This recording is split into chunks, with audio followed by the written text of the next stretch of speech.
On my 81st birthday, my house was set ablaze. I immediately suspected it was no coincidence. The timing was too perfect, the fire erupting just after everyone had left me alone. They arrived quickly, with sympathetic expressions and immediate offers of help, but I kept my feelings hidden. I simply watched the fire consume the home where I had lived for nearly 6 decades and nodded silently at their condolences. "Mom, don't worry. We will sort everything out," George, my son, said as he stood beside me, wrapping his arm around my shoulders. His grip felt heavy, confirming my long-held suspicion that he was insincere. That morning had started just like any other. I woke up early as usual, after all those years of routine. As an accountant, I brewed a strong cup of coffee without sugar. Lucas, my first husband, used to joke that it matched my character, strong and bitter. He was probably right. Looking out at my carefully tended garden,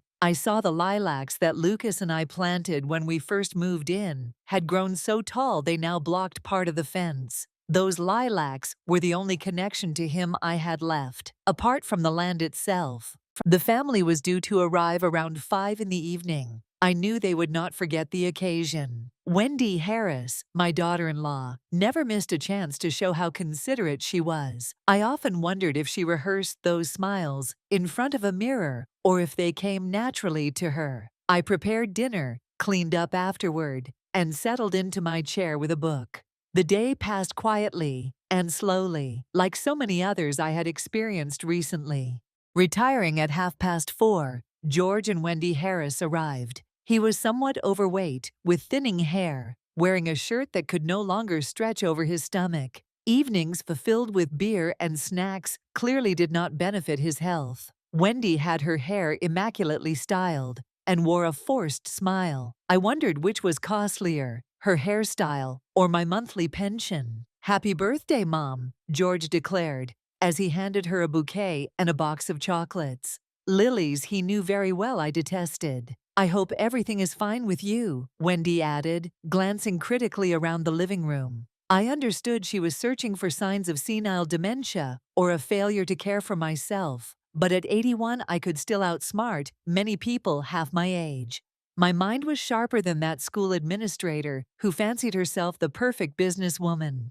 Soon, Amber, my daughter, arrived with her husband Zachary. He came in laughing loudly at some joke, filling the room with his usual presence. A typical car salesman, all flash and noise but lacking substance. Amber looked tired after her hospital shift where she worked as a nurse, but her eyes shone with an unusual sparkle as she greeted me. I had noticed that gleam before when she lied to me about breaking a vase in childhood. The grandchildren were the last to arrive. Molly Grant's daughter, constantly checking her phone, and Thomas Aubrey's son, sporting an expensive new watch that I doubted he could afford. Well, like that. Like father, like son, as the saying goes, we gathered around the table. I sliced the cake Amber had brought. It was store-bought, with an overly sweet frosting, as there hadn't been time to bake naturally. "Grandma, aren't you frightened to live alone in such a huge house?" Molly asked, her eyes fixed on her phone screen. "Why would I be afraid at my age? Nothing worries me anymore," I replied, cutting another slice. I wasn't about to reveal that I kept Lucas's gun in my nightstand, a true family relic. "But Mom, it's becoming risky," Amber interjected. "Remember how you fell in the bathroom last month?" I recalled feeling slightly dizzy, a few bruises, nothing grave, yet they escalated it into a major crisis. However, the real talk began earlier when Zachary lost his job for the third time within the year, and George mentioned plans to expand their house. "Many of our friends' elderly relatives have already relocated to Quiet Harbor," George said, glancing at his wife. "They claim it's very pleasant there. Quiet Harbor is a nursing home about 10 miles from my place, recently built with well-groomed grounds and pushy advertising. It is expensive, I must admit. I wonder who will cover the cost. Home insurance, I guess. I am not old enough to consider moving there yet," I snapped, taking a sip of wine that was cheap and sour. Lucas would never have bought this. They exchanged looks, but did not pursue the subject further. The discussion shifted to other matters. Lucas bragged about a recent business agreement, while Wendy Harris voiced complaints about the school principal, and the grandchildren barely joined in on the discussion. Around 8 o'clock in the evening, they began preparing to leave. Amber asked, "Mom, are you certain you don't need any help with cleaning?" Pulling on her coat, I replied calmly, "I will be fine. Just go ahead. It is getting dark." "Oh," she said. After they left, I slowly cleared the dishes, switched off the lights, and headed to my bedroom. A sudden wave of exhaustion hit me, so I decided to take a short nap.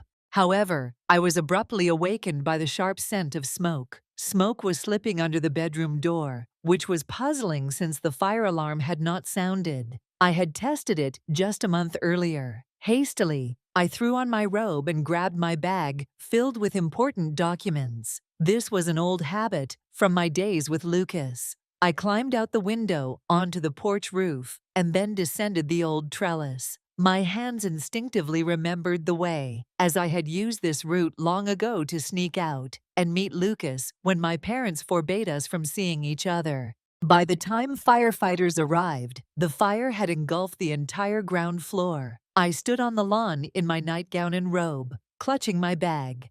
The neighbors called not only the fire service, but also an ambulance and my children. At least I had managed to grab my bag that contained not only my personal papers, but also the keys to the safe deposit box holding the documents for the land in Miramar. George was the first to arrive, followed by Amber, who pretended.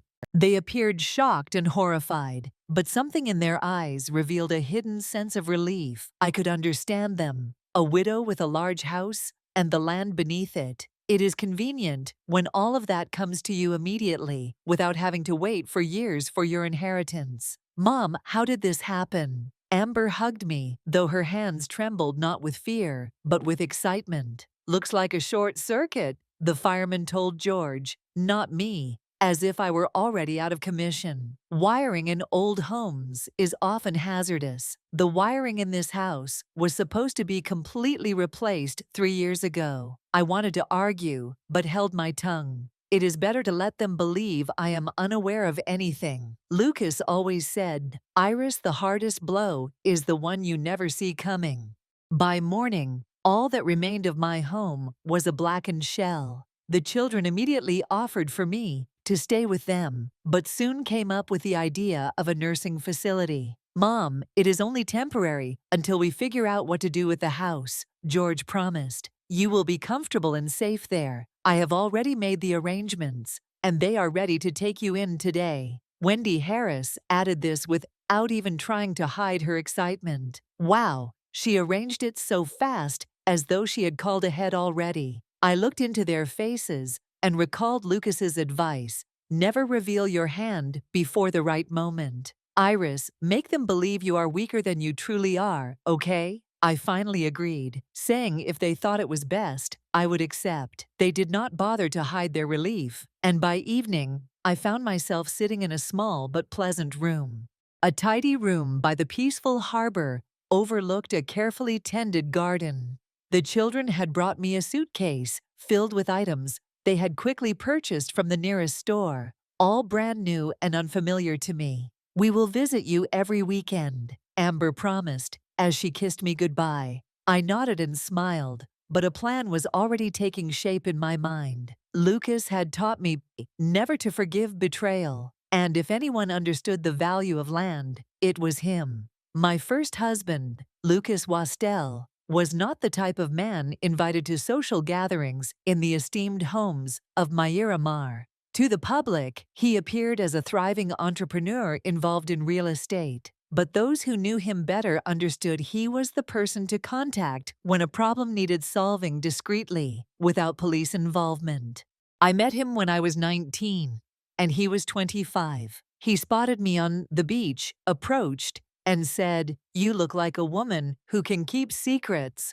At that moment, I had no idea how accurate his words were. Our marriage lasted 7 years, during which I learned more about life than I ever wanted to. I mastered keeping 2 sets of financial records, detecting deception from subtle facial expressions, and hiding secrets. When Lucas died at the age of 32, officially in a vehicle accident, though I knew otherwise. I became a widow with an unexpected legacy. This inheritance included land spanning multiple blocks in the private district of Miramar, registered under a shell company called Vastel Properties. By that time, only a handful of trusted attorneys were aware of my connection. I was already employed as an accountant for the city and had carefully established myself as a modest and dependable woman. 3 years later, I encountered Edward Madley, a respectable widower with a young son named George. We got married, and I gave birth to his daughter, Amber. Edward never learned about my first husband or the land I owned. To him, I was simply Iris, an accountant from a respectable family. Edward and I shared a happy life together for 26 years until he passed away from a heart attack. During that entire period, I quietly managed my land holdings through intermediaries, gradually increasing rents for everyone except the neighborhoods where my adult children had settled. I arranged special terms for them via Vasel Properties, granting them long-term leases at a nominal cost, all without revealing the true owner of the land. Now they have burned down my house and left me in a nursing home, believing they have gotten rid of a burden. What they do not realize is that I hold their fates in my hands. All it would take is a snap of my fingers, and the earth would vanish from beneath their feet, literally.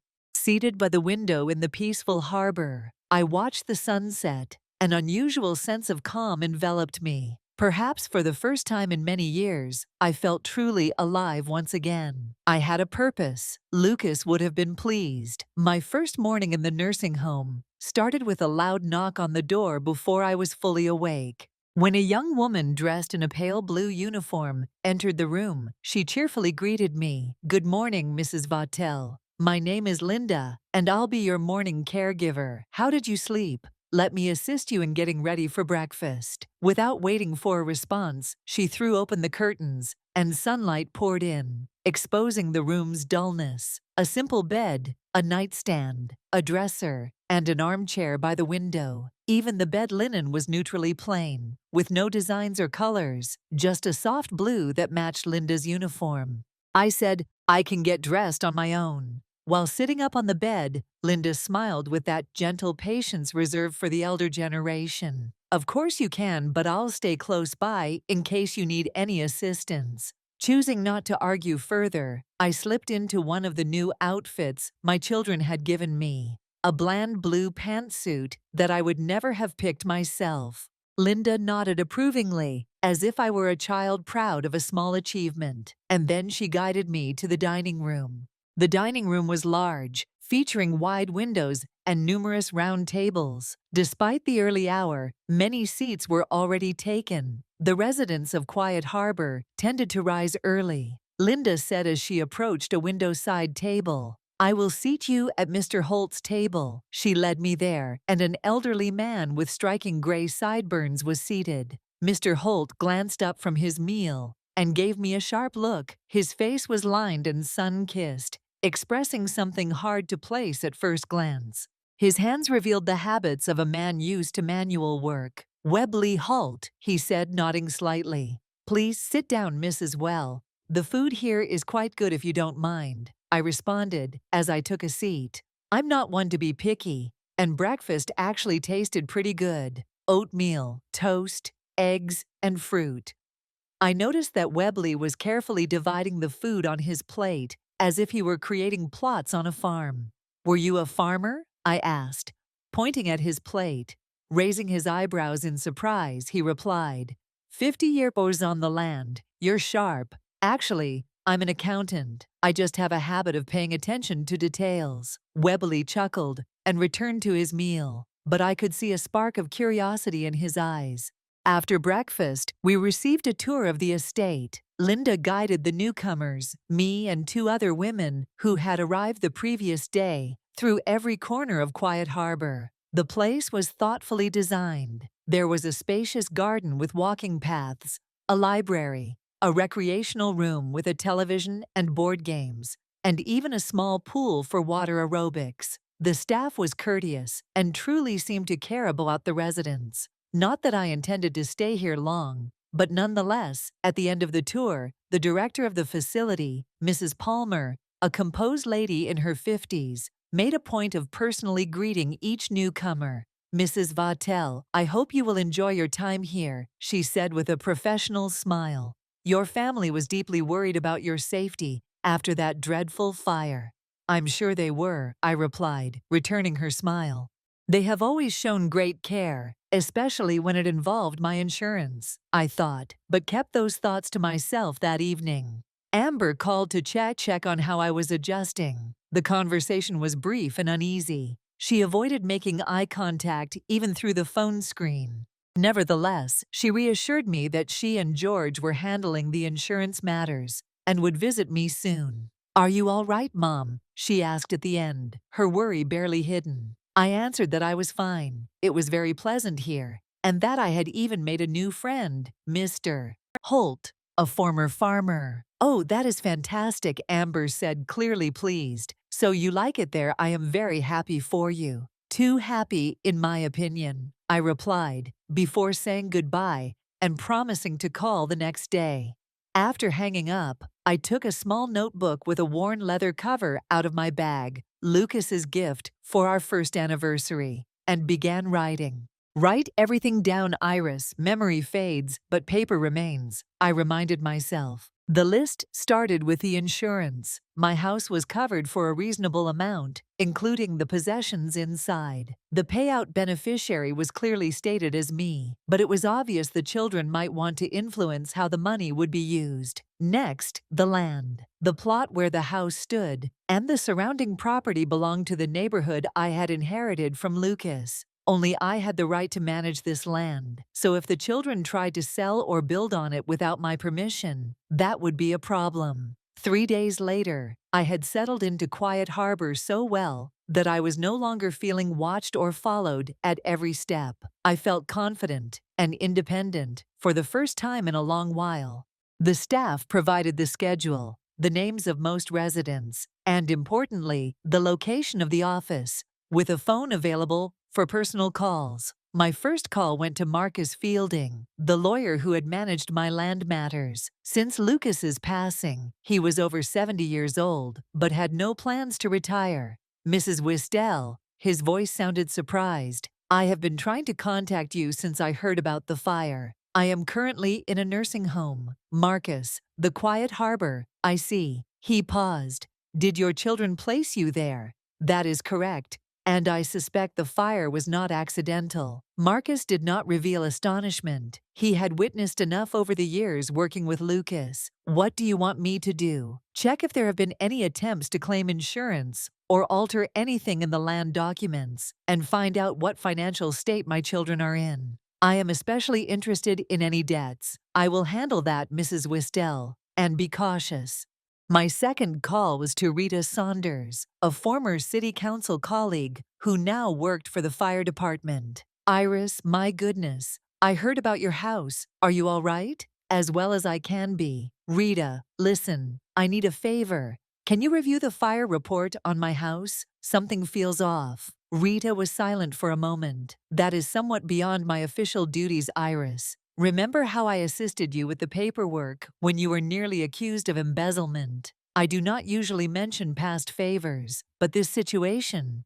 Reed agreed to help, but cautioned he could not guarantee results. The third call was the toughest one. I reached out to Jenkins, a retired police officer who had once worked with Lucas. Although he was quite elderly, his mind remained sharp, and he still maintained valuable contacts. "Mrs. Well," his voice sounded cautious. "It's been a long time." "Yes, Jenkins, I need your assistance," I said. "I have been retired for a decade, but my network is still strong," he replied after a pause. "What exactly do you require information on?" I explained. "It concerns my children George Madley and Amber Kensington, their finances, debts, and associates. I am especially focused on the past few months. They are your children, Mrs. Well, and you believe they might have set fire to your house to claim insurance and eliminate you?" he asked incredulously. "Jenkins, you remind me of your late husband." Finally, "All right, I will try to help."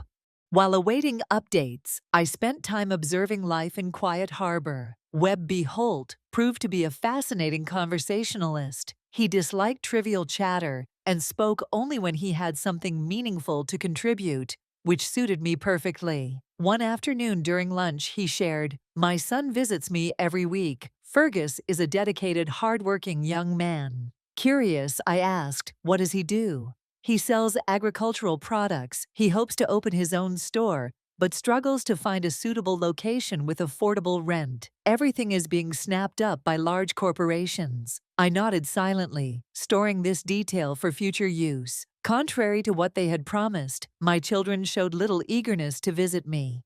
During my initial 14 days in Quiet Harbor, George stopped by only once and stayed no longer than 15 minutes, clearly rushing somewhere. Amber called, but always found some excuse not to visit. My grandchildren did not come around at all. However, details started to slowly emerge from my contacts. Rita was the first to reach out. "Iris, you were correct," she said.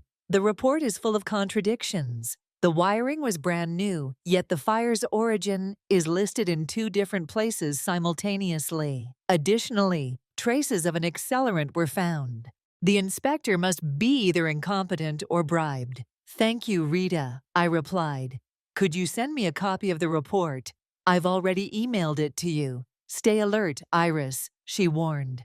Then Marcus provided me with more information, not by calling, but by sending an envelope filled with documents.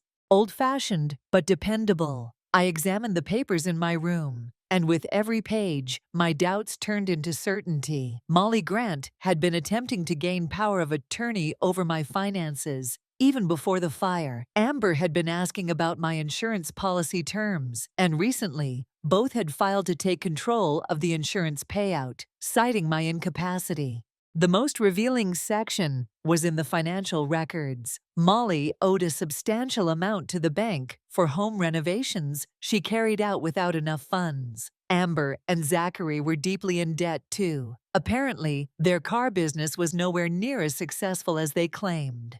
Thomas Aubrey was the last two. I received a call that piqued my interest. "Mrs. Well, about 1 week prior to the fire, your son-in-law Zachary Kensington met with a man infamous for his expertise in arson. And on that very day, your daughter withdrew $2,000 in cash from her account. Are you certain?" "I possess photographs of their meeting and a bank statement as evidence. I sent all this information to Marcus." "Thank you, Jenkins. I will remember this. Do not mention it. I have always held Mr. Vattel and you in high regard." After the call, I ended the conversation and returned to my room. The situation became clear. My children, burdened with debt, had resolved to get rid of me to cash in on the insurance for the house.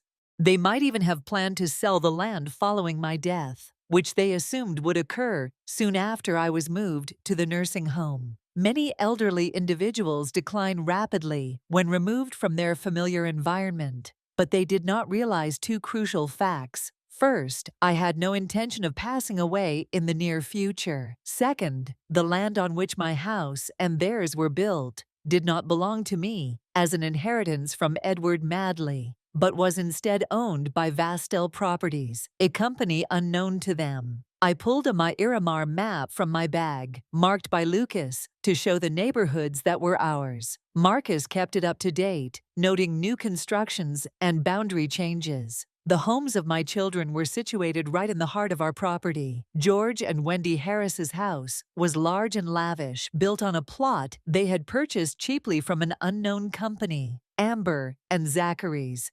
The house was smaller, but located in a prestigious area near the park, also on my land. I smiled as I recalled how Lucas always said, "Land, Iris, is the only thing that truly holds value. Everything else is just buildings upon it." It was time to pass this lesson on to my children. I took out my notebook and started plotting a plan. First, I needed to meet with George's son, Fergus. If he was genuinely searching for a spot for his store, maybe I could present him with the perfect choice, the piece of land where my house once stood.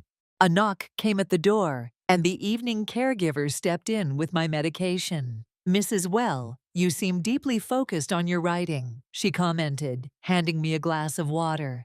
Oh, just reminiscing, I replied, concealing my notebook. At my age, the past often seems more fascinating than the present.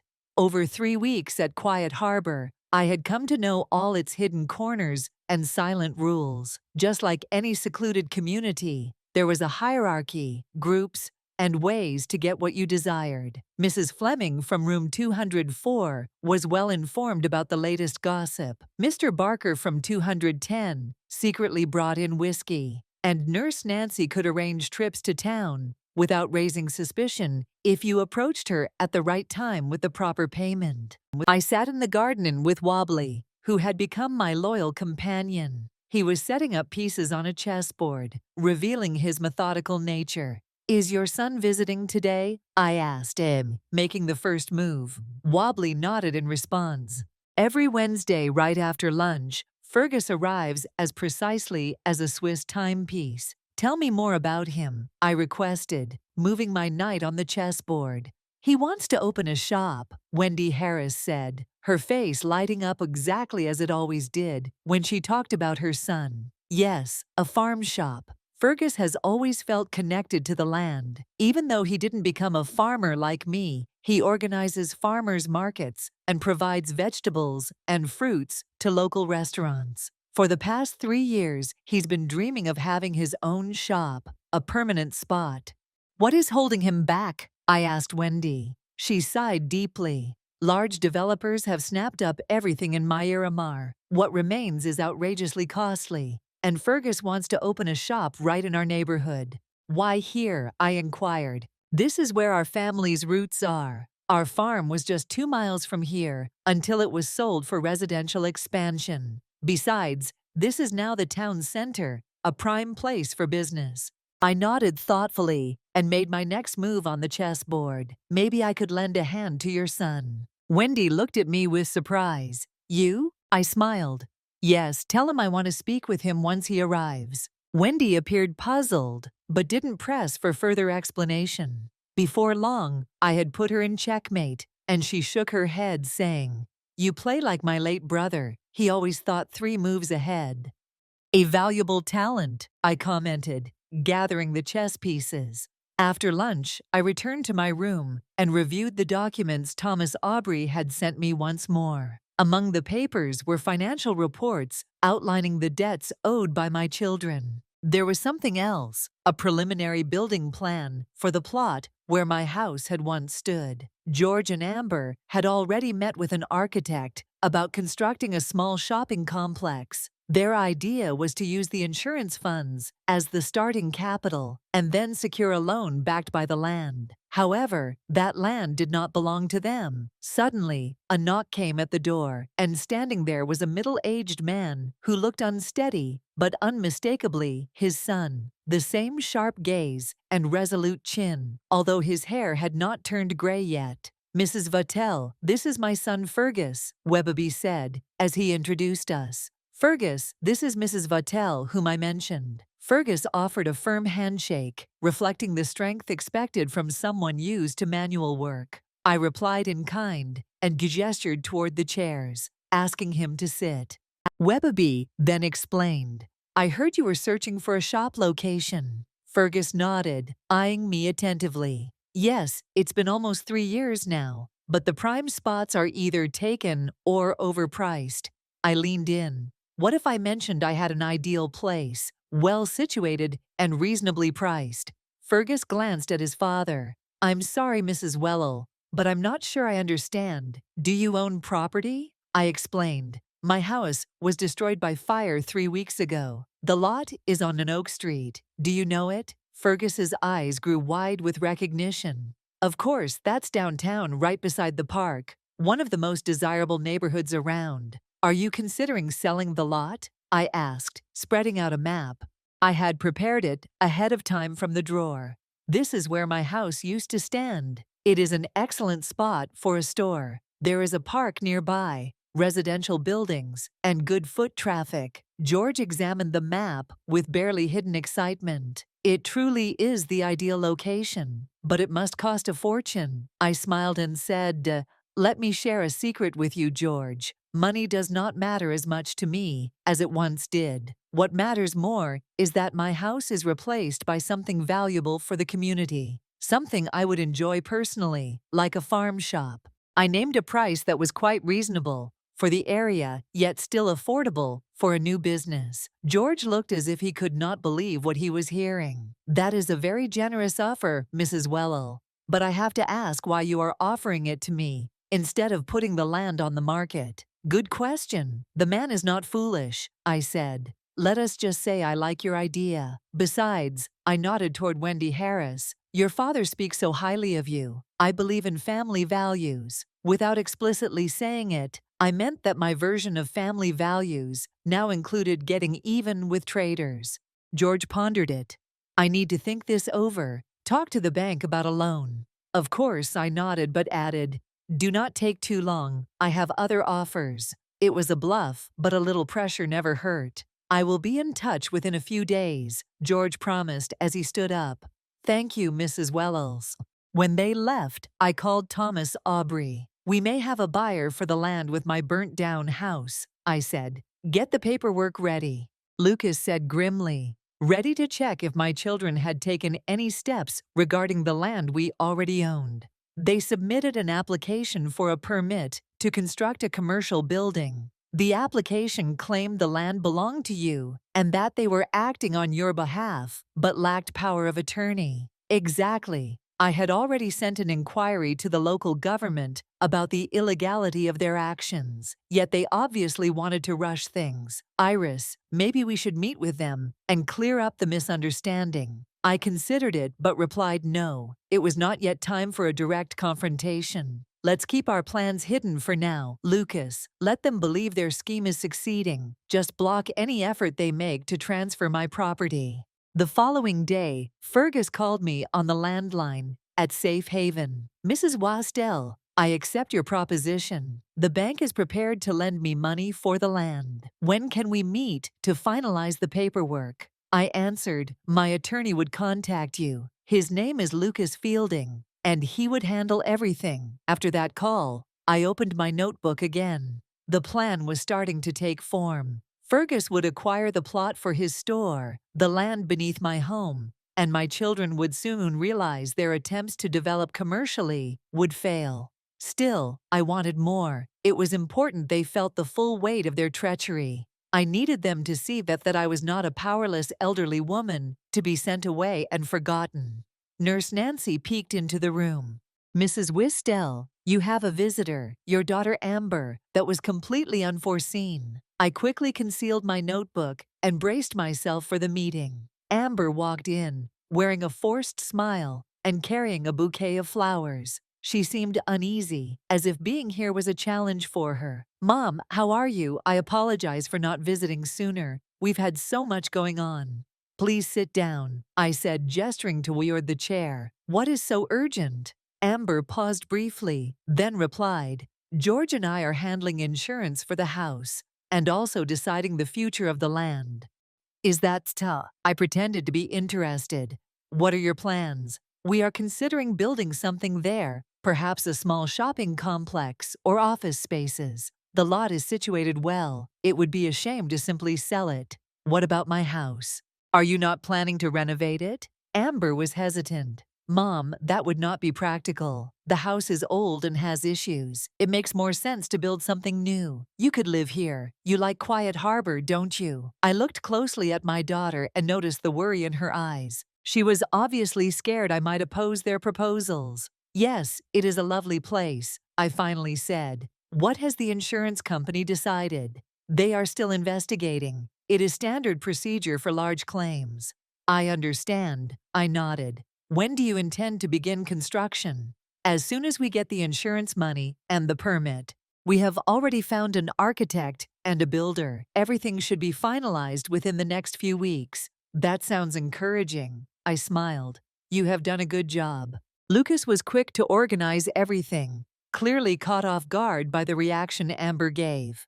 She appeared puzzled, but pleased. You don't mind? She asked. Why would I mind? I replied. You are doing this for your family, right? Of course, Mom, Amber said eagerly. It will be a family enterprise. We will support you and still have something left for the children." I smiled and patted her hand warmly. "I'm glad I can rely on you." After Amber left, I sat by the window for a long while, gazing out at the garden. My daughter did not even inquire about my plans for the property. She and George had already made up their minds, as if the land belonged to them alone. They had divided the potential profits without thinking that I was still alive and might want something for myself. Soon, they would realize how mistaken they were. The following day, Marcus informed me that the paperwork for selling the property to Fergus was ready. We agreed to meet it on Monday at his office. I had to use New York services to arrange transportation, supposedly for a doctor's visit. Marcus's office was located in an old building within my Iramar's business district. I had not been there for years, yet nothing had changed. The creaky floors, the wood-paneled walls, the scent of aged books and leather were still the same. Marcus greeted me at the entrance. Despite his years, he held himself erect and looked distinguished in his flawless suit. "Mrs. Well," he said with a slight bow, "I am pleased to see you in good health." "Likewise, Marcus," I replied, shaking his dry hand. "Has our buyer arrived?" "He is waiting." In my office, a well-mannered young man appeared deeply committed to business. Lucas indeed looked serious and somewhat anxious. When we arrived, he stood up and said, "Mrs. Harris, I am truly grateful for this opportunity." I responded, "Do not mention it," as I settled into the chair across from him. "I am pleased that my property will go to someone responsible." Marcus spread the papers before us and began outlining the terms of the agreement. I observed how attentively Lucas read each detail, asking questions to clarify. It was encouraging to see he was genuinely invested in the matter. Once all formalities were completed and the document was signed, I experienced a peculiar sense of contentment. The initial phase of my scheme was now accomplished. The parcel officially belonged to Lucas, and my children's plans for commercial projects would be thwarted. "I will begin the preparatory tasks next week," Lucas said, while shaking my hand farewell. "You will not regret your choice, Mrs. Harris. My shop will be the finest in Miramar. I am certain of it." I smiled after Lucas left. Marcus and I stayed behind in the office.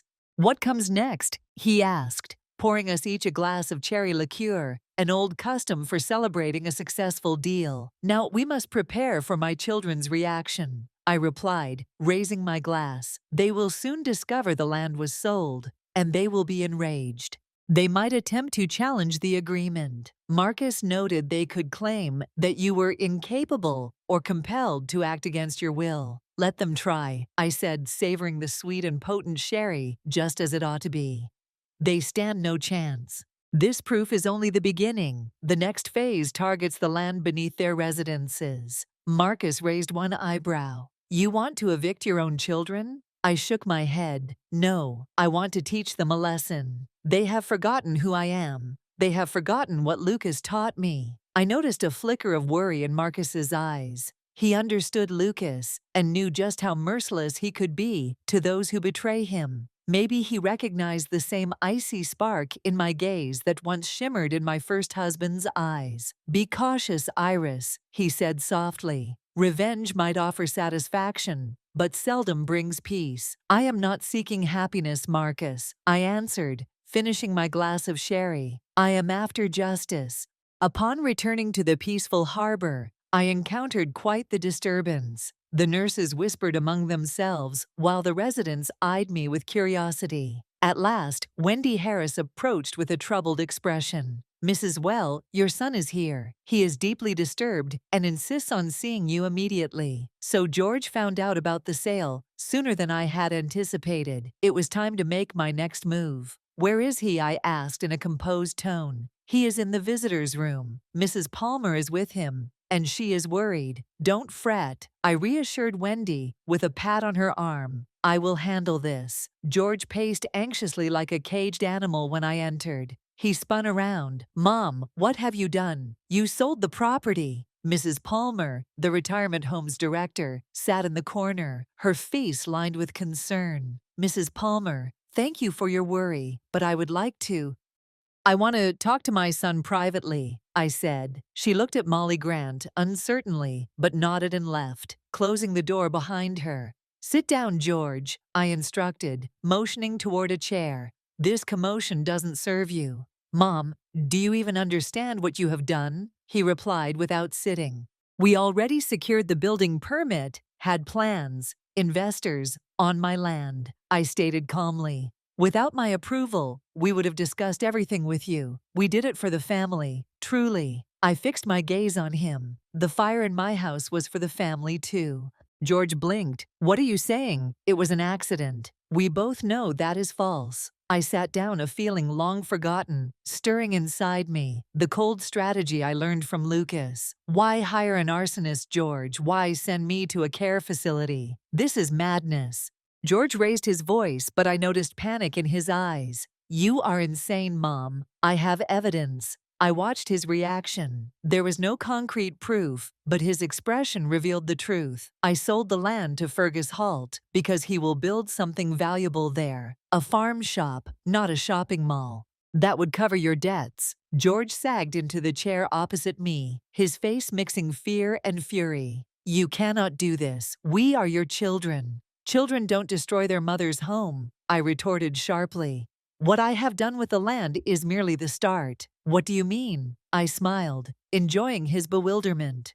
You will learn in due time. For now, tell me. Amber, I want to see both of you tomorrow, because we need to have an important discussion about the land beneath your feet. I arranged a meeting with the children for 3 o'clock in the afternoon, in the common room of Quiet Harbor. I arrived early to pick a comfortable spot, an armchair by the window, with a view of the garden, and a clear sight of the entire room. Lucas always said, never sit with your back to the door, and always pick a seat with a good view. One of his many habits that I had adopted. Webley, passing by, stopped and said, Iris, he only recently started calling me by my first name. My son asked me to express his sincere gratitude to you. He has already begun working on the paperwork for the construction. I was glad to hear that, and I smiled, saying, I hope your son will invite us to the store opening. We will make sure to. Webley nodded and suddenly lowered his voice. Are the kids coming over today?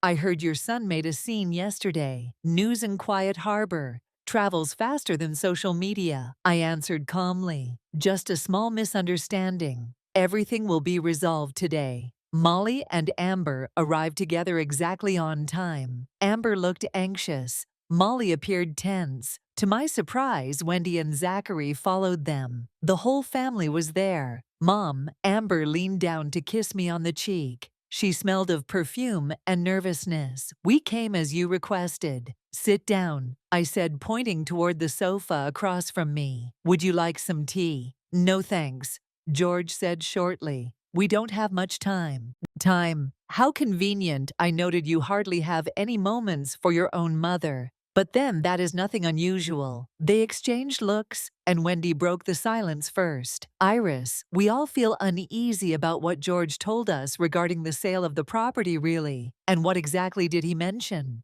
That you transferred the land to some farmer. Zachary interrupted, never one to mince words without asking us. First, we are family after all, Zachary, Amber cautioned. But I raised my hand. It's fine. Let him talk. I value honesty as well, I said, locking eyes with my brother-in-law. Yes, I did sell the land to Fergus Holt. He plans to start a farm shop there. It is my property, and I have every right to decide its fate. However, we have already secured a construction permit, George claimed calmly. We had designs and backers on my land. I responded without my knowledge or agreement. I wonder how you managed to obtain the building permit. Another heavy silence, followed by exchanged looks. Mom, Thomas began in a soothing voice. We only wanted to make you happy, to surprise you by creating something significant beside your house. A surprise, I echoed the term, as though savoring it like a fire in my home. Was that a surprise too? All four of them were stunned. Zachary opened his mouth, but Amber placed her hand on his knee, stopping him. It was an accident, George uttered, in a flat tone, a short circuit. Really? I leaned closer. What has the insurance company said? Why have they not issued any payment yet? Are they still investigating? Standard procedure, they replied. Lucas said quickly, they always opt for caution when dealing with large claims. Or they suspect arson, I responded. That sounds ridiculous. George raised his voice. Do you think we set your house on fire? I did not reply, only stared at him calmly. His face always betrayed him. His right cheek twitched nervously whenever he lied, just like at that moment. What nonsense, Zachary muttered. We only wanted to help. You are better off here with professional assistance. Of course, I agreed, especially given how dire your financial situation is. George struggles with home repair debt. Zachary faces failed deals and loans, and Amber must work double shifts just to survive. They looked at me in undisguised shock. How could I have known about their money troubles? Could this elderly woman in a care home have conducted her own investigation?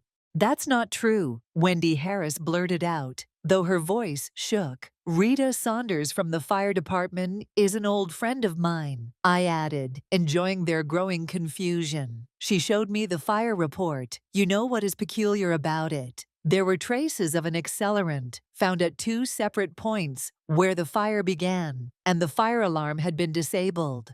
That could be a coincidence, George muttered, but he sounded unsure, much like Zachary's meeting with a certain individual 1 week prior to the fire, or Amber withdrawing $2,000 in cash that same day. Now they seemed genuinely scared. Zachary even stood as if to leave, but Amber stopped him urgently. Mom, she said desperately, we just don't understand what.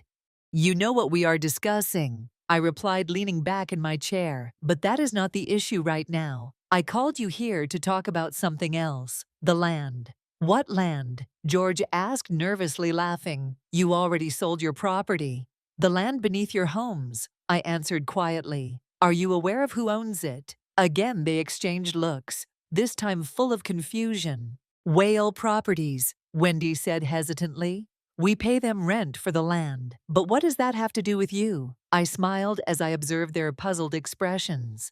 Everything. Vastel Properties is my company. The silence that followed was overwhelming. 4 pairs of eyes locked on me with disbelief and shock. That cannot be, George finally managed to say. The company has existed for 30 years, 34 to be precise. I corrected. Since Lucas passed away.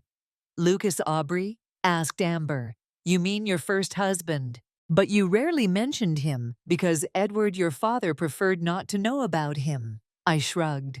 Lucas left me several plots of land in the private sector of Miramar, including the areas where your houses stand. Wendy gave a nervous laugh. Is this some kind of joke? You mean all this time we were paying rent to you? Not exactly, I said. You were paying a token sum, 10 times less than the market price. It was my gesture to you. I could have handed over the land for free, but Lucas taught me that there is no such thing as a free gift to anyone. People usually value what they receive without cost. But why did you never tell us? Amber asked in disbelief. After all these years, why? Should I have? I responded with a shrug. You lived your life and I lived mine. You contributed minimal rent and were content, while I quietly managed my assets through trustees and was satisfied as well. And now what? George inquired, his face paling. Are you going to evict us? I have not decided yet, I answered calmly. But starting tomorrow, new lease contracts will come into effect with market prices. What? Wendy Harris exclaimed. You cannot do that. I can and I will, I said, looking her directly in the eye. You attempted to drive me away. You destroyed my home. You placed me in a care facility. And you schemed to seize my property. Why should I keep giving you presents? We did none of that, George almost shouted, but his right cheek twitched noticeably. Speaking of presents, I continued, ignoring his outburst. Zachary, I hear your business partner James is struggling to lease the shop on Cedar Street. Zachary froze. How do you know about James? I have my sources, I shrugged. I regret to say the lease will not be renewed. The building requires extensive repairs. Was that you? Zachary leaped up. Are you responsible for this? Sit down. I did not raise my voice, but something in my manner made him slump back onto the couch. Whale Properties holds ownership of most land in that vicinity, including the plot beneath James's store. And yes, I declined to extend the lease. Business is business, but this was personal, and they understood it. James was Zachary's sole partner.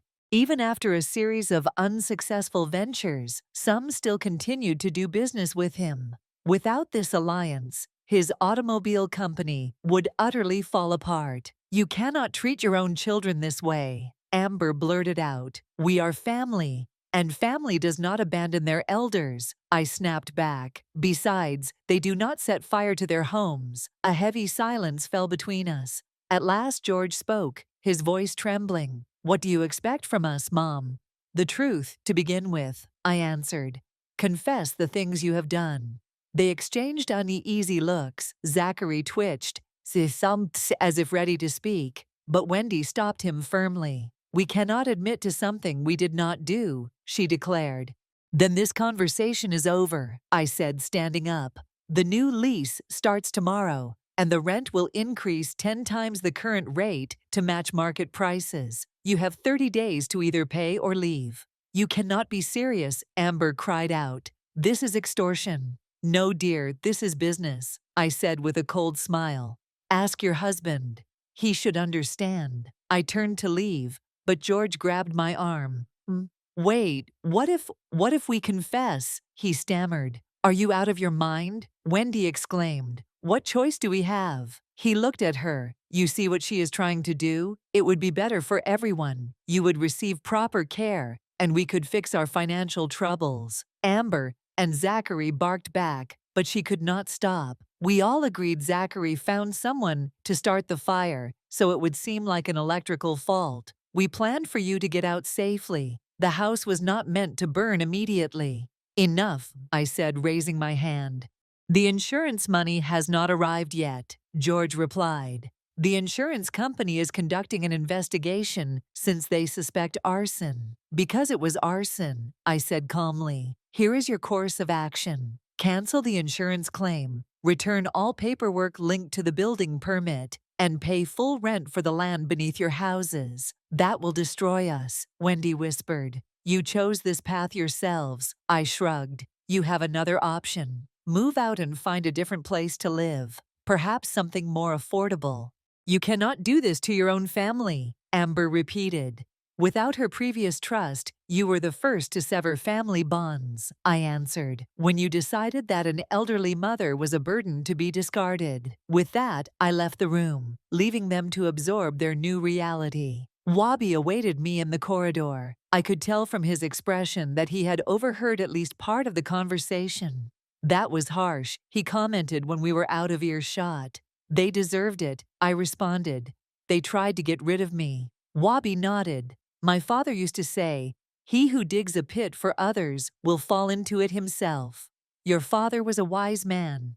That evening, Marcus called me. Iris, are you really going to raise the rent for your children 10 times? Yes, I answered. Prepare the documents. You realize they might not be able to afford that, especially now with their financial struggles. I am aware, I said, hesitating, but they need to understand the consequences of their actions. They might reconsider their actions if they admit their wrongdoing, apologize, and return all the documents related to insurance and construction. Then I might rethink the conditions. Marcus sighed and said, You've always been strict, Iris, but I learned from the best. I responded, and we both understood I was referring to Lucas.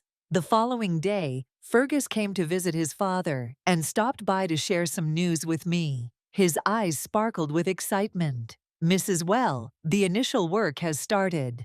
We completed the surveying, and tomorrow clearing the site will begin. In a month, construction will kick off. That is fantastic, Fergus, I said with genuine happiness. I hope your shop prospers. It is because of you that this is possible, he said, pausing thoughtfully. You know, I encountered some unusual people at the site yesterday. They claimed to be your children and insisted the land belonged to them. What did you tell them? I showed them the notarized purchase papers. Fergus smiled broadly. They did not look pleased, especially the tall man with thinning hair. That is my son George, I nodded. Do not pay attention to them. The land officially belongs to you, and no one can challenge that. Understood. Fergus stood up. Thank you once more, Mrs. Well. I will send you an invitation to the store's opening. I promise. After he left, I took out my notebook and jotted down a few notes. The plan was underway. Fergus had acquired the land for his shop, and my children were beginning to grasp the seriousness of the situation. The only thing left was to finalize the updates to the lease agreements and wait for their reaction. I never intended to force my children out or destroy them, but they needed to realize that their behavior had consequences. One cannot betray their own mother without paying a price, especially when the very ground they stood on literally belonged to me and could be withdrawn at any time if they forgot that. Through a reliable courier, I sent each of my children new lease agreements, which included a tenfold increase in rent. Attached was a brief message stating, "The choice is yours, honesty and redemption, or these new terms. You have 30 days." That evening, I sat by the window in my room, gazing at the garden of Quiet Harbor. Elderly couples wandered among the flower beds, nurses pushed wheelchairs, and somewhere the laughter of visiting children echoed. It was an ordinary, serene scene, yet inside me there was no calm. Years spent with Lucas had taught me much, and now those lessons proved invaluable. I skillfully applied my knowledge of accounting and law, along with old contacts, to make sure everything was legally flawless. I was slowly tightening the grip on my family, yet giving them space to understand the gravity of their mistakes. They had betrayed me and attempted to get rid of me. Now it was time for them to learn that I was not a vulnerable old woman, but Iris Vastel, widow of Lucas Vastel, and I knew exactly how to deal with betrayal. I set the meeting with my children for 3 o'clock in the afternoon. In the common room of Quiet Harbor, I arrived early to pick a cozy spot, an armchair by the window overlooking the garden and giving a clear view of the entire area. Lucas always told me, never sit with your back to the door and always pick a seat where you can see everything. It was one of his many habits I had come to adopt. George Webley, passing by, stopped and greeted me. He had only recently begun addressing me by my first name. He mentioned his son, asked him to express sincere thanks to me, as preparations for the construction paperwork were already underway. I smiled, glad to hear this, and added I hoped his son would invite us to the store opening. Webley nodded and lowered his voice suddenly. Are the kids coming over today? I heard your son made quite a scene yesterday. Gossip in Quiet Harbor traveled faster than on social platforms, but I answered calmly, it was just a small misunderstanding. Everything will be resolved today. George and Amber arrived together right on time. Amber seemed worried, and George tense. To my surprise, Wendy Harris and Zachary were following them. The entire family had indeed come. Amber leaned down and kissed me on the cheek. The scent of perfume, mixed with nervousness, surrounded her. We came as you requested. Sit down, I said, gesturing toward the sofa opposite. Would you like some tea? No thanks, George said briefly. We do not have much time. How convenient, I remarked. You do not have much time for your own mother, but then that is hardly new.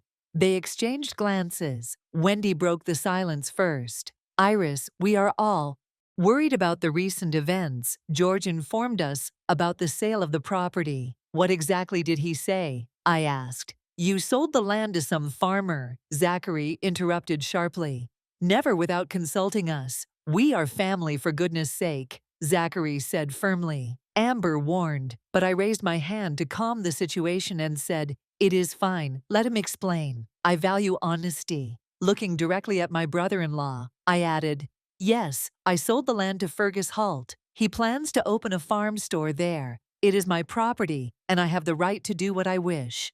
But we already obtained a building permit, George exclaimed. We had plans and investors lined up. I replied calmly, without my approval or even informing me. I am curious how you managed to get the permit. Another heavy silence descended, as everyone exchanged uneasy glances. Molly Grant spoke gently, trying to ease the mood. We hope to make you happy, to surprise you by building something meaningful on the site of your home. I repeated the word surprise, tasting it bitterly. Was that supposed to be a surprise as well? All four of them froze. Zachary opened his mouth to respond, but Amber placed her hand on his knee to stop him. It was an accident, George said stiffly. A short circuit, really. Leaning forward, I asked, what about the insurance company? Why have they not paid out yet? They are still investigating, Wendy Harris answered quickly. That is standard procedure. They always proceed cautiously with large claims or if they suspect arson, I remarked. That is ridiculous, George raised his voice. Do you think we would set your house on fire? I certainly did not. Lucas simply stared at him with calmness, his face always betraying his true feelings, and his right cheek twitched nervously whenever he lied, just like in this moment. What nonsense, Zachary muttered. We only wanted to help you. You're much better off here receiving professional care. Naturally, I agreed, especially considering your financial situation is a complete mess. Molly Grant burdened with home repair debts, Zachary wrestling with failed ventures and loans, and Amber forced to work twice as hard just to keep things afloat. They looked at me with clear astonishment. How could I possibly know about their money troubles? Could some elderly woman in a nursing home have carried out her own investigation? That is not true, Wendy Harris blurted out, yet her voice wavered. Rita Saunders from the fire department happens to be an old friend of mine, I added, enjoying their growing confusion. She shared the fire report with me. And guess what caught my eye? Traces of an accelerant found at 2 separate origin points, and the fire alarm being purposely disabled. George suggested that might be a coincidence, but he sounded unsure, similar to what Zachary had a week before the fire when meeting someone suspicious, or Amber withdrawing $2,000 in cash on that very day. Their fear became genuine now. Zachary even rose as if ready to make an exit, but Amber held him back once again. Mom, she said with a pleading tone, we do not understand what you are implying. I believe you understand perfectly well, I leaned back and replied. However, that is not what I called you for. I wanted to talk about something else. The land. What land? George asked nervously, laughing. You already sold your property. The land where your houses stand, I answered calmly. You know who owns it, do you not? They glanced at each other again, this time looking puzzled. Whale Properties, Wendy Harris said uncertainly. We pay them rent for the land, but what does that have to do with yous? I smiled as I observed the perplexity on their faces. Whale Properties is my company. The silence that followed was overwhelming. 4 pairs of eyes fixed on me with varying levels of disbelief and astonishment. That cannot be, Molly Grant finally murmured. The company has existed for 30 years. 34 to be precise, I corrected, since Lucas passed away. Lucas Aubrey asked, Amber said surprised. You mean your first husband? But you rarely mentioned him, because Edward, your father, did not want you to know about him. I shrugged. Lucas left me several blocks of land in the private area of Miramar, including the plots where your houses are. Wendy Harris erupted in a nervous laugh. Is this a joke? You mean all these years we have been paying rent to you? Not exactly. You paid a nominal amount, 10 times less than market value. It was my present to you. I could have given you the land without charge, but Lucas taught me there is no such thing as a free meal. People do not value what they receive for free. But why did you never tell us? Amber asked, shocked. All these years. Why should I have? I shrugged. You lived your life, I lived mine, and you paid a minimal fee. Still, the rent was paid, and everyone seemed content. I quietly managed my holdings through trustees and felt satisfied as well. So what now? George asked, his face paling. Are you planning to evict us? I answered calmly. I have not made a decision yet. However, starting tomorrow, new lease contracts will be implemented at market rates. Wendy Harris exclaimed in disbelief. You cannot do that. I looked directly at her and said, I can and I will. You attempted to force me out. You set fire to my house, sent me away to a nursing home, and tried to seize my property. Why should I continue to give you anything? George nearly shouted. We did none of those things, but his right cheek twitched nervously. Ignoring George's outburst, I shifted the topic. Talking about favors, Zachary. I understand your business partner James is struggling to rent the shop on Cedar Street. Zachary froze. How do you know about James? He demanded. I have my sources, I replied with a shrug.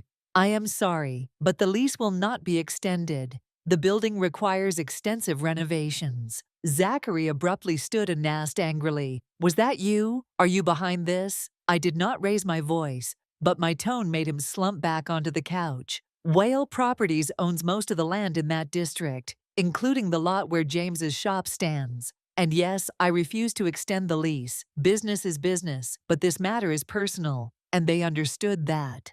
James was Zachary's only partner, who remained with him after a series of unsuccessful ventures. Without that partnership, Zachary's automobile business would collapse.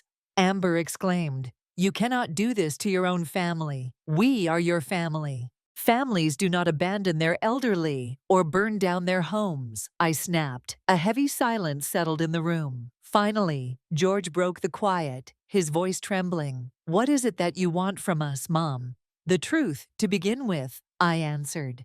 They exchanged looks. Zachary twitched, as if about to speak, but Wendy Harris stopped him firmly. We cannot admit to something we never did. Then this conversation is over, I said as I stood. The new lease agreements will start tomorrow. Rent will increase 10 times to match the market rate. You have 30 days to pay or vacate.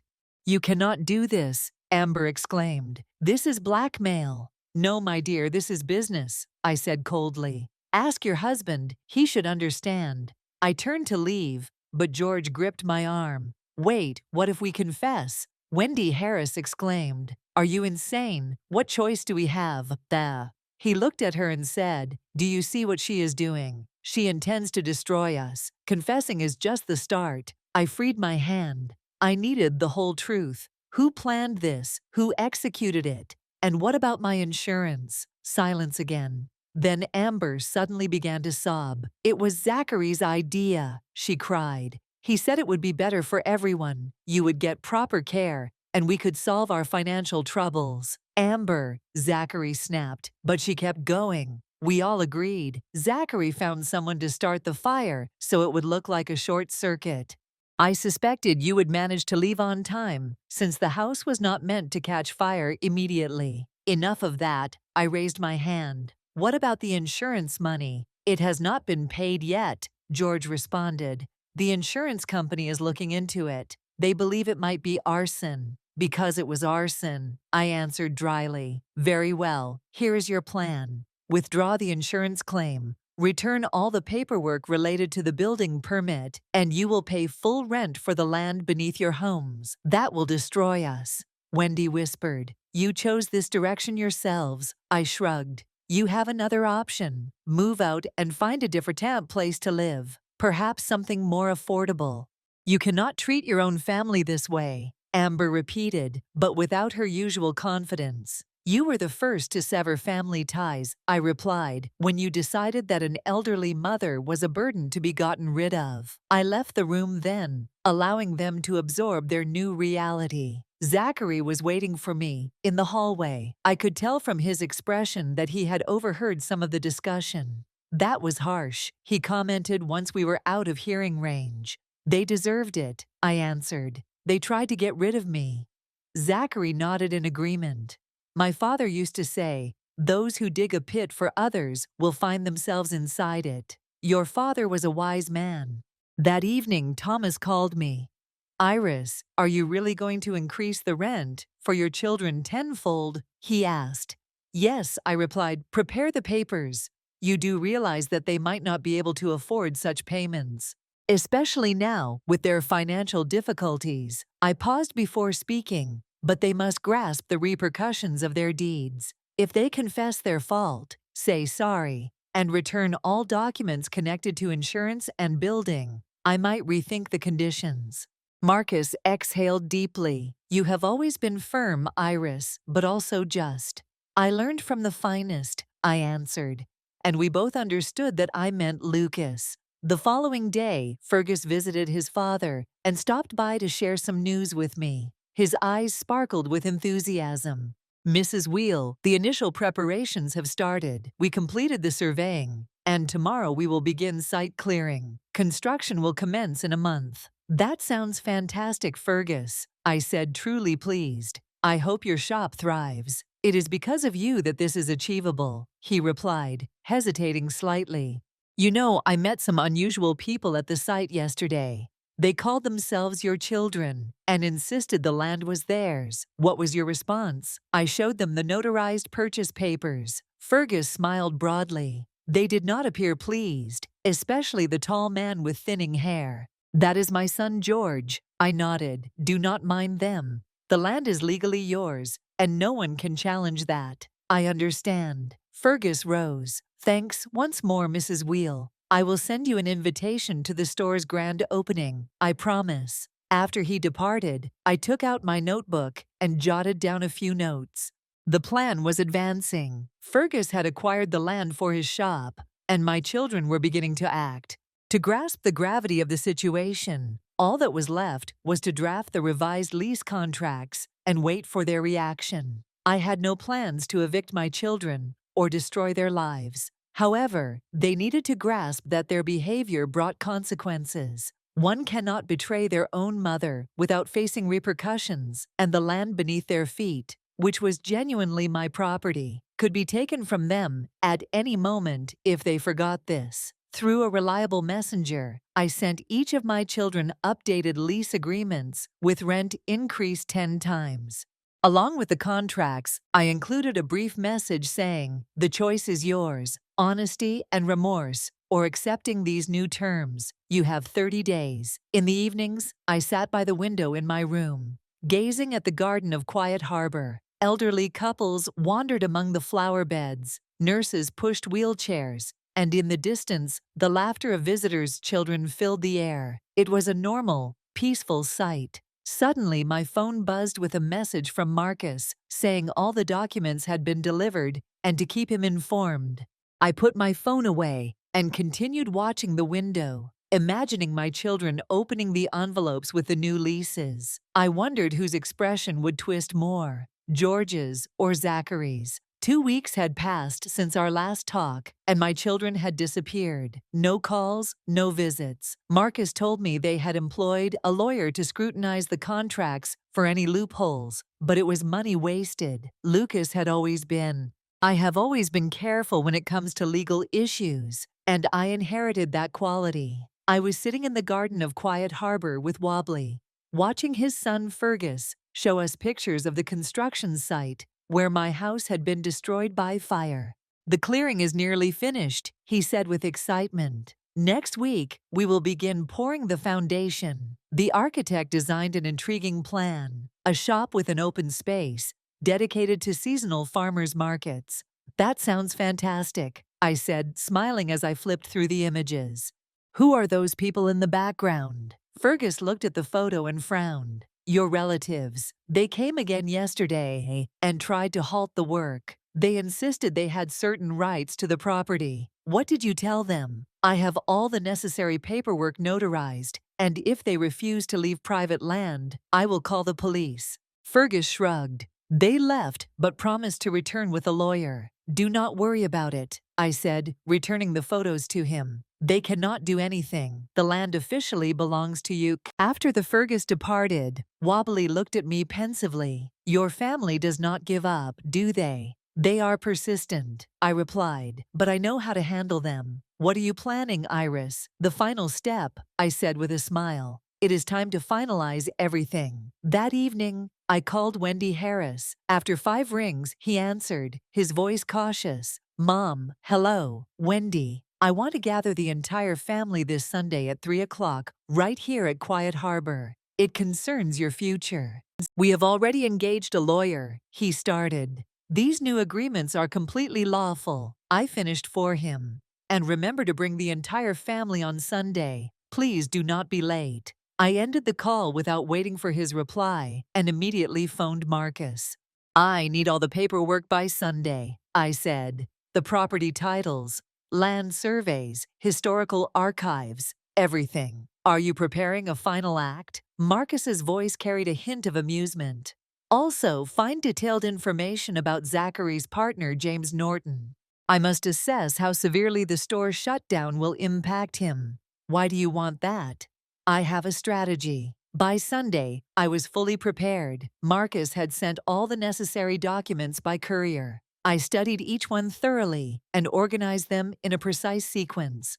Webley helped me reserve a small conference room near the quiet harbor, a more professional setting than the usual lounge. At 3 o'clock sharp, I sat at the table, with a tidy pile of papers ahead of me, dressed in a formal dark blue suit. Not one of those flashy ones the youngsters preferred, but my own, which I had asked Nancy to fetch from storage. Lucas always said that dressing properly was half the battle in negotiations. Everyone arrived promptly at 3, the entire family. George, Wendy Harris, Amber, Zachary, even the grandchildren Molly Grant and Thomas Aubrey, each wearing equally tense expressions.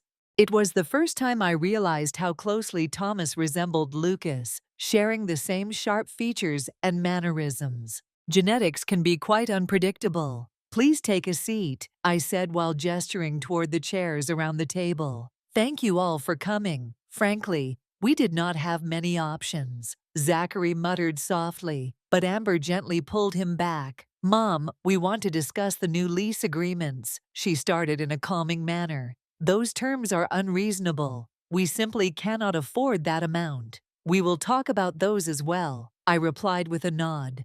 But first, I need to clarify the situation and ensure every detail is perfectly clear. I opened the folder and removed the initial document, the fire inspection report. Let's begin with what happened on my 81st birthday. The fire at my house was no accident. It was arson planned by you to claim insurance money and to get rid of me, Mom. George started to respond, but I raised my hand to halt him. Please do not interrupt me. I possess the fire department's report providing evidence of arson. I have witness statements confirming Zachary met with a known arsonist a week before the fire. Amber's bank statement reveals a substantial cash withdrawal on the same day, and I hold a recording of a conversation that took place in this very room 2 weeks ago, where you essentially admitted your guilt. I put the tape recorder down before them. They all stared at it, as if it were a dangerous creature poised to attack. That is illegal, Zachary finally said. You cannot record people without their permission. I reminded them that Quiet Harbor has clear notices indicating that the premises are under surveillance. Audio and video monitoring brought a smile to me for the safety of the residents. Naturally, you signed a consent form upon entry. That was a falsehood, but they had no way to confirm it. What do you want from us, Mom? Amber asked softly. Why are you doing this, Justice? I met her gaze firmly. You attempted to get rid of me. You sent me to a nursing home, hoping I would disappear quietly while you took control of my money and property. That is not true, Wendy Harris insisted. We only wanted you to receive care from experts after your house burned down. I shook my head. Do not deceive me, Wendy. You are heavily in debt and decided that an elderly mother was too much to handle. The house insurance and the land beneath it appeared as a simple fix to your troubles. I then pulled out the next paper, a map showing Vestel Properties land holdings in Miramar. Now let's discuss the land, I said, spreading the map on the table. This belongs to Vestel Properties, a firm started by my first husband, Lucas Vestel. After his passing, I inherited everything, several blocks in Miramar's private sector, including the ground under your homes. Using a red marker, I outlined the areas where George and Amber's houses were located. All this time you have lived on my property, paying only a symbolic rent. It was meant to be my gift to you. George asked, why never tell us all these years? I shrugged. It is my private matter. Aside from Edward, my father was never aware of my ties to Vestel Properties. It is a relic from my former life.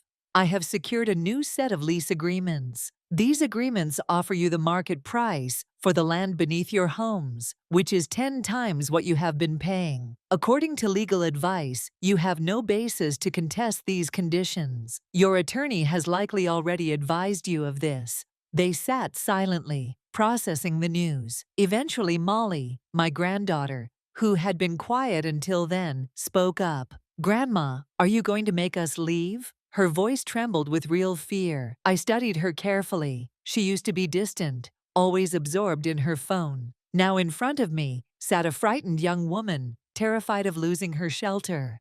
Here lies the core issue. I reclined in my chair. What am I going to do with all of you? I paused intentionally, observing their responses. George tapped his fingers anxiously on the table, while Wendy pressed her lips tightly together. Amber seemed on the verge of tears, and Zachary stared blankly out the window, avoiding eye contact. My grandchildren remained frozen in tense expectation. As you already know, I sold the land, along with my burned-down house, to Fergus Halt for the purpose of building a farm-to-table restaurant. The transaction is complete, and no legal trickery can undo it. I took out the photos of the construction site that Lucas had shown me that the work was progressing rapidly, and the construction of the store would start next month. "This was our opportunity," George whispered. "We could have built a shopping center and solved your financial troubles." I finished his sentence, using my land and insurance money. "It will not work," I said as I placed the next paper on the table. "The insurance payout denial. I have already reached out to the insurance company and informed them about the suspected arson. The investigation is underway, and if arson is confirmed, the matter will be passed to the authorities. You will not receive any insurance funds." "You cannot do this," Zachary shouted. "This is entirely legal," I interrupted, "and you are aware of that." I took out the final document, the property deed for the land beneath their houses. "As for your homes," I paused while watching them lean forward, eager for my decision. "I do not want your houses. You may keep them. The land they occupy belongs to me." They exchanged confused looks, not grasping what this meant. "You can keep your houses," I explained, "but you must pay the full market value for the land beneath them, or buy it at the current market price, if you can gather the money." "But that will destroy us," Wendy Harris exclaimed. "We cannot afford to pay such an amount." "You must learn to live within your means," I shrugged. "Sell your fancy cars, reduce your spending, or find more affordable housing. The choice is yours." "You cannot do this to your own family," George protested. I suddenly exclaimed, "You are my children, and children must not try to get rid of their parents by burning down their homes. You betrayed me, now face the consequences." A heavy silence fell upon us then. Unexpectedly, Thomas, my grandson, broke the quiet. "Grandma, what about our children? Your great-grandchildren, do they have to suffer too?" The question took me by surprise. I had not considered my great-grandchildren. Thomas had a 5-year-old daughter, and Molly had a 3-year-old son. "They are innocent," Thomas continued. "This is our fault, not theirs." I studied him carefully. Perhaps not everyone in this family was lost after all. I agreed after a pause. "I have a proposal. I am willing to soften the conditions if you accept a few terms." Everyone listened carefully. "First, you must formally admit your guilt in the arson and present me with a written apology. Second, you will relinquish any claims to the insurance money and the land sold to Fergus. Third, Zachary and Amber will visit me weekly at Quiet Harbor, while George and Wendy will cover my stay there." "What do we gain in return?" George asked cautiously. "A reduction in rent to a fair level, not the absurd minimum you pay now, but also not the highest market price, something more balanced that you can afford with reasonable savings, and I will not report your confession to the authorities." They exchanged looks again, this time with hope. "One more thing," I added. "James Norton, Zachary's partner, runs his own shop." The conversation took place on Cedar Street. "What about him?" Zachary asked tiredly. "I will reconsider not renewing his lease, only if he accepts a modest rent increase, not up to market price, but by 20%. If he agrees, he can stay." I explained. Zachary visibly relaxed and said, "Thank you. Lucas is a good man and does not deserve to suffer because of me. At least you understand," I noted. "Now you know my conditions. Make your choice." They did not take long to deliberate, as they truly had no alternative. George, the eldest, spoke on behalf of everyone. "We accept your terms, Mom, and we deeply regret what happened. It was a terrible error." "Not an error," I replied firmly. "I corrected a crime and an act of treason, but I will give you a chance to make things right. One and only one chance." I stood up and gathered my documents. "Thomas Aubrey will contact you tomorrow to finalize the agreement. Now I would like you to leave. I need to rest." They rose, still shocked. Amber stepped toward me, as if to embrace me, but stopped when she saw my expression. "Mom, we are truly sorry," she whispered. "I know it is difficult for you to trust us now, but we will try to earn your forgiveness." "We will see," I answered. "Deeds speak louder than words." After they left, I found myself alone in the conference room. Through the window, the sun was setting, casting the quiet harbor garden in shades of gold. I felt an unusual sense of satisfaction, not pride, but rather a feeling of restored balance, a return of justice. Then there was a knock, and Wendy Harris entered. "So, did everything go as planned?" she asked, sitting across from me. "More or less," I nodded. "They agreed to the terms." "My conditions," I said. "And what exactly are those conditions?" he asked. I explained to him about our arrangement. Wobbly chuckled and said it was harsh, but just, deserved as they were for a needed lesson. Hopefully, they would learn from it. I asked myself if I still felt any motherly affection for these people who had plotted to remove me. Maybe there was some love left, but it was overshadowed by the sting of their betrayal. I also felt compassion for their children, my great-grandchildren. Honestly, they were innocent. But George and Amber had made their choice and now must face the consequences. "What will you do now?" Wobbly inquired. "Are you going to stay here for the time being?" I nodded, gazing out the window at the garden, where elderly folks were quietly walking in the soft evening glow. I admitted, "I actually like this place. It's calm, and I can assist Fergus with his store. I have some business experience, so he'll appreciate the help." Wobbly smiled warmly. "Fergus respects you a lot. He says you remind him of his grandmother, just as resolute and insightful." That was a sweet compliment, especially at my age. We fell silent for a moment, watching the sun sink beneath the horizon. Then Wobbly asked, "What about your first husband, Lucas? Would he have agreed with what you did?" I considered it. Lucas was a firm man who never tolerated treachery, but he also valued family in his own way. He probably would have thought I was too soft by offering them a compromise, I answered genuinely. Lucas believed in total power and control, but I am not Lucas, and I never was, which is a good thing, Wobbly commented. Otherwise, you would not have offered Fergus the land for his store. Maybe I smiled at my age. You begin to understand that seeking revenge drains your energy. It is more meaningful to build something fresh, like a farm-to-table store, and a new chapter in life, even if you are 81 years old. We stayed until dusk, discussing the past and the future. About Wobble's farm, Fergus's vision for the store, my experiences with Lucas and Edward. The next morning, Marcus called and said the documents are ready. Your children will arrive this afternoon to sign them. They seemed resigned, having just realized they were out of options. I responded, no one enjoys losing, especially when they felt victorious from the beginning. What now? Marcus asked. What are your next steps? I said as I gazed out the window, where workers were already prepping the lawn for spring planting.